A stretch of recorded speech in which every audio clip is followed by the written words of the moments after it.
Si le Cameroun était comparable à un malade qui était dans les soins ordinaires, nous sommes maintenant dans les urgences. Donc, vous n'allez pas prétendre vouloir prendre le pouvoir pour diriger le Cameroun sans tenir compte de votre foi. Donc, quand vous soyez de ceux qui ont le pouvoir actuellement et qui cherchent à le conserver, quitte à employer les moyens les plus violents, les plus illicites.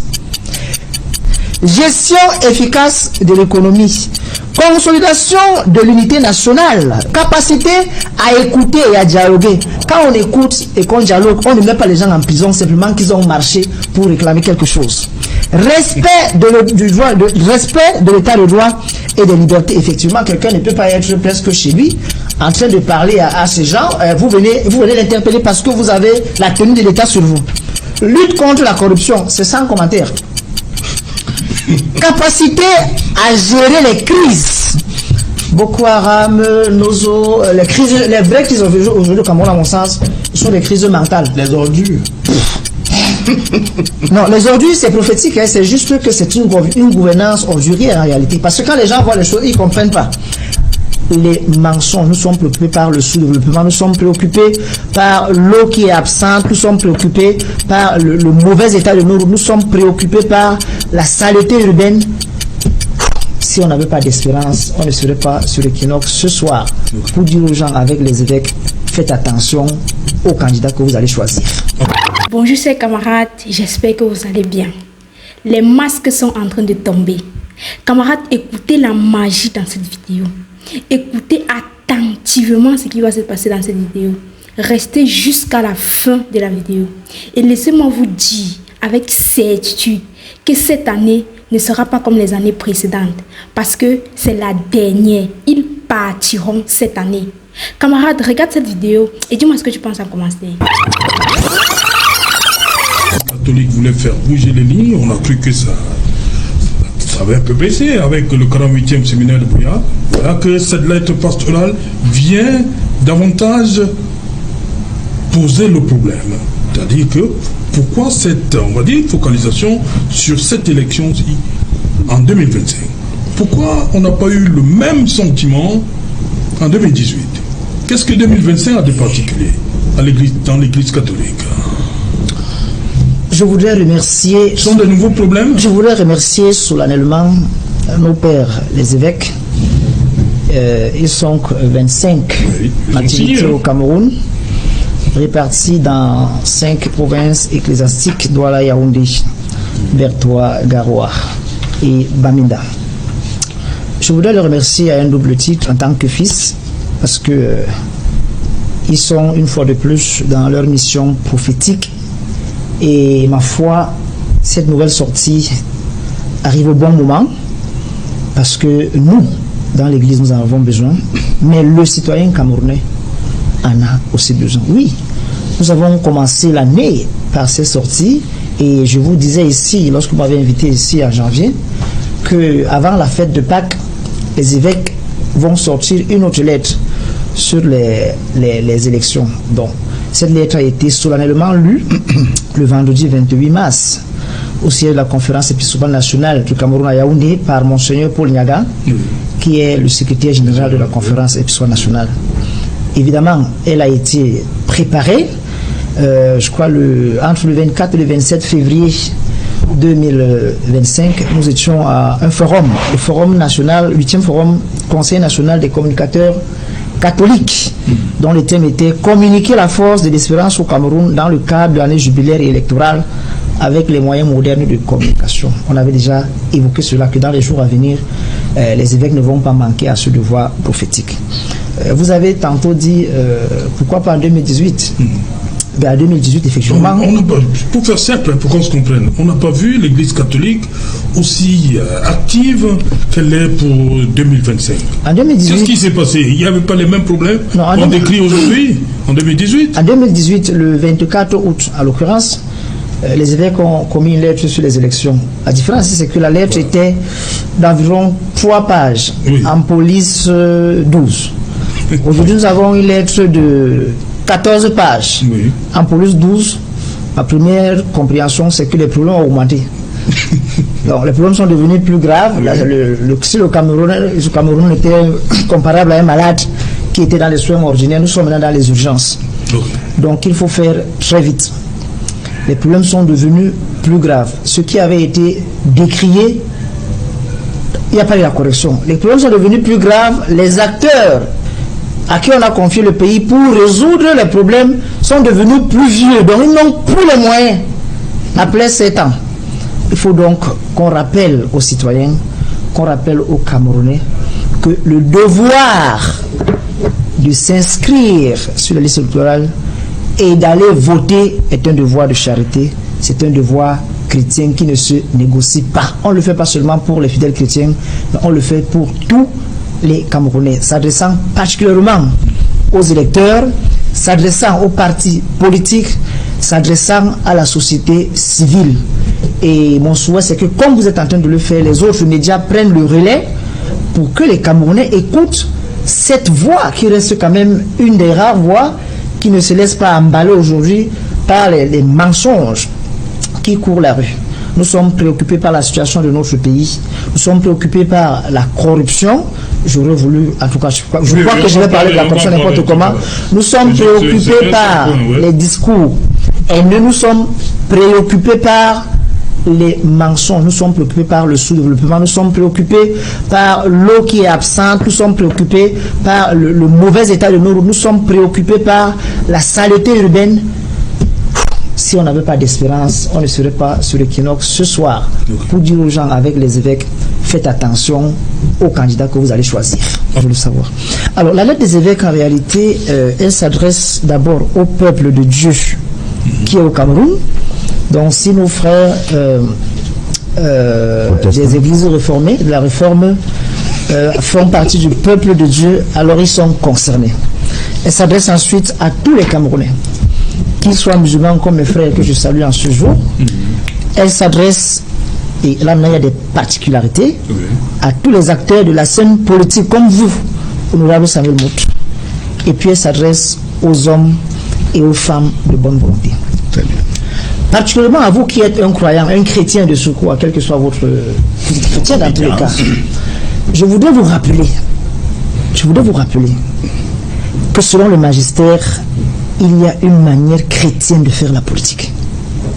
Et ça, j'ai l'impression que l'élite politique chrétienne, qu'elle soit de mon église catholique ou de chez vous ou des autres, oublie très souvent qu'il y a une manière chrétienne de faire la politique. C'est-à-dire que vous êtes le dimanche à l'église, le pasteur vous annonce l'évangile, il se l'annonce à lui aussi parce qu'il ne l'annonce pas à vous seulement les fidèles. Quand vous annoncez l'évangile, ce n'est pas seulement pour les gens, c'est vous le premier conseiller à dire moi qui suis là.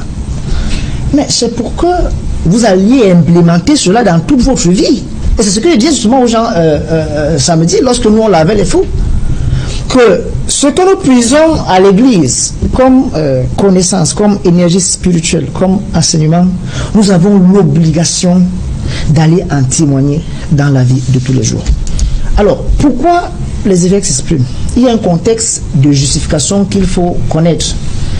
Je vais toujours le rappeler, dans le corpus de l'enseignement de l'église, il y a ce qu'on appelle l'enseignement social de l'église. Et dans le cas de l'enseignement social de l'église, les sources de cet enseignement, c'est la parole de Dieu. Je sais que vous êtes un fervent chrétien protestant et que vous, en dehors de la parole de Dieu, vous ne devez pas entendre parler d'autre chose. C'est la sola scriptura. Donc il y a la parole de Dieu. Il y a la tradition de l'église. Il y a le magistère qui peut être local, comme la conférence épiscopale nationale du Cameroun, ou alors le magistère universel quand c'est le pape qui s'exprime.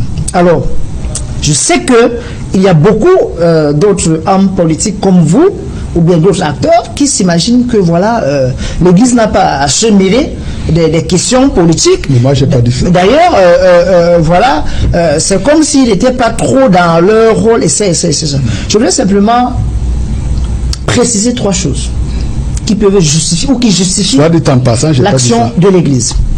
Je voudrais que ça noté. La première chose, et qui est la plus importante, c'est la prière.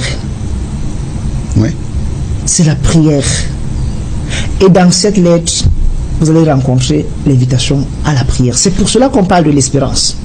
Et dans ce contexte, je vous dis, c'est une information, elle peut aussi intéresser les médias, que du 26 au 27 avril de cette année, à Marienberg, c'est à Edea, dans le diocèse d'Edea, où est entré le catholicisme au Cameroun, l'Église du Cameroun est appelée à prier dans le cadre de l'année jubilaire pour l'espérance, pour notre pays.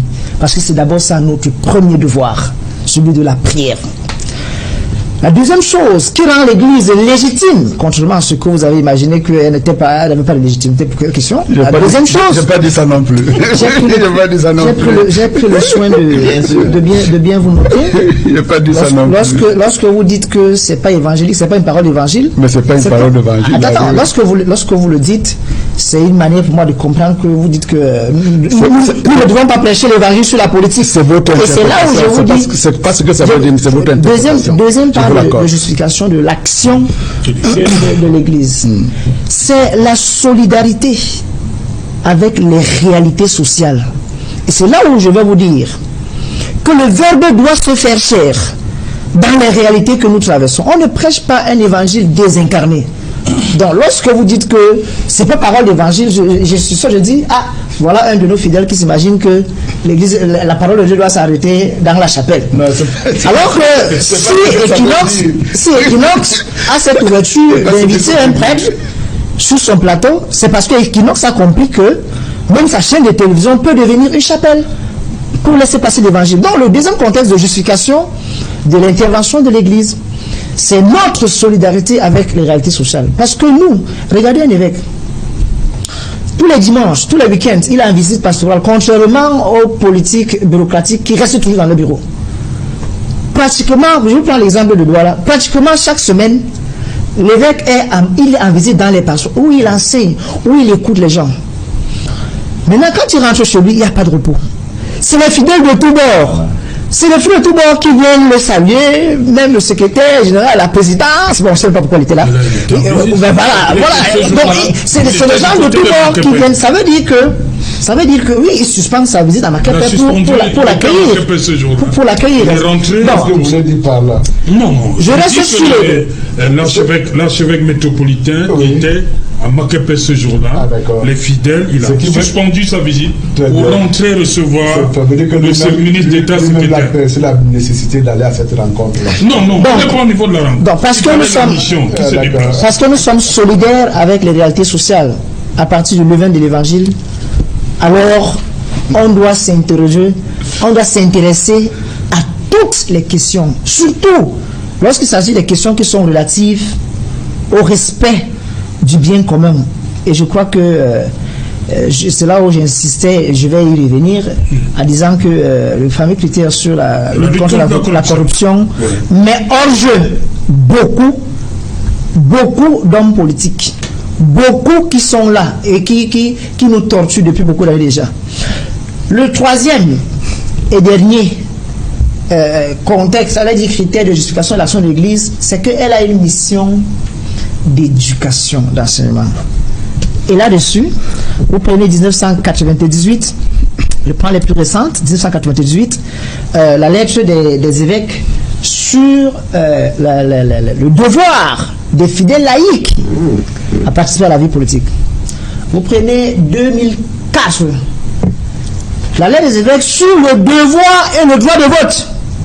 Devoir et droit de vote. Et là, ils expliquent le sens et l'importance du vote aux fidèles. Attention, 2018 sur les élections, 2025 sur les élections en début d'année. Donc, c'est le magistère officiel de l'Église. Ne l'utilisez pas quand il est du bon côté. Parce que ce que je déplore quelquefois, c'est que lorsque l'Église félicite, parce que ça arrive, une action du gouvernement par exemple, il y a certains hommes politiques qui disent que voilà, ils ont mangé l'huile et la sardine. Voilà, ils ont perdu leur crédibilité. Voilà, le SG de la présidence est venu corrompre l'archevêque de Douala. Et je dis non. Je dis non.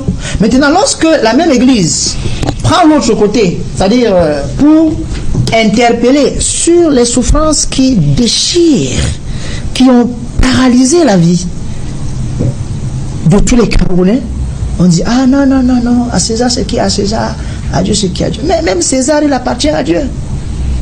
Vous, hommes politiques, tous là, vous appartenez à des chapelles. Il y en a qui sont des musulmans, il y en a qui sont des chrétiens, catholiques et autres. Il y en a peut-être qui ne sont d'aucune appartenance religieuse. Toujours est-il que vous n'allez pas prétendre vouloir prendre le pouvoir pour diriger le Cameroun sans tenir compte de votre foi. Donc, quand vous soyez de ceux qui ont le pouvoir actuellement et qui cherchent à le conserver, quitte à employer les moyens les plus violents, les plus illicites, que vous soyez du camp de ceux qui cherchent à conquérir le pouvoir, les évêques vous disent, voilà les 10 critères que nous vous proposons. Et je ne sais pas pourquoi, monsieur Séjalin Otto, si vous permettez, moi je vais les évoquer très rapidement, parce que sans les expliquer. Premier critère, intégrité, humilité, modestie, leadership moral. Bon, ça élimine déjà rigueur et moralité. Vision et stratégie, il y a beaucoup de stratégies qui ont été mises en commun, mais qui ont été mises sur place là, mais j'ai pas l'impression qu'elles ont amélioré la marche du pays. Gestion efficace de l'économie. Je crois qu'on a au moins une quarantaine de gens qui ont géré l'économie dans ce pays, là, qui sont en prison. Consolidation de l'unité nationale. Oui, on ne peut pas consolider l'unité nationale en restant tous les jours dans son bureau si on ne marche pas, si on ne va pas à la rencontre des populations. Capacité à écouter et à dialoguer. Quand on écoute et qu'on dialogue, on ne met pas les gens en prison simplement qu'ils ont marché pour réclamer quelque chose. Respect respect de l'état de droit et des libertés. Effectivement, quelqu'un ne peut pas être presque chez lui en train de parler à ces gens. Vous venez l'interpeller parce que vous avez la tenue de l'état sur vous. Lutte contre la corruption, c'est sans commentaire. Capacité à gérer les crises. Boko Haram, Nozo, les vraies crises aujourd'hui au Cameroun, à mon sens, ce sont des crises mentales. Les ordures. Non, les ordures, c'est prophétique, hein, c'est juste que c'est une gouvernance ordurière en réalité. Parce que quand les gens voient les choses, ils ne comprennent pas. Capacité à gérer les crises, amélioration des services publics, la corruption et enfin diplomatie et relations internationales. Voilà. Camarade, après avoir écouté cette vidéo, dis-moi, est-ce que tu doutes encore de leur départ? Est-ce que tu doutes? Est-ce qu'on doit encore t'apporter des arguments pour que tu puisses comprendre que le choix doit être fait? Camarade, n'oublie surtout pas de faire du bon choix. Donne-moi ton avis en commentaire. J'ai besoin que tu me donnes ton avis. Je veux savoir dans quelle position tu es. Je veux être sûr que tu es dans le même wagon que nous tous. Parce que 2025, c'est 2025. Merci et à très bientôt.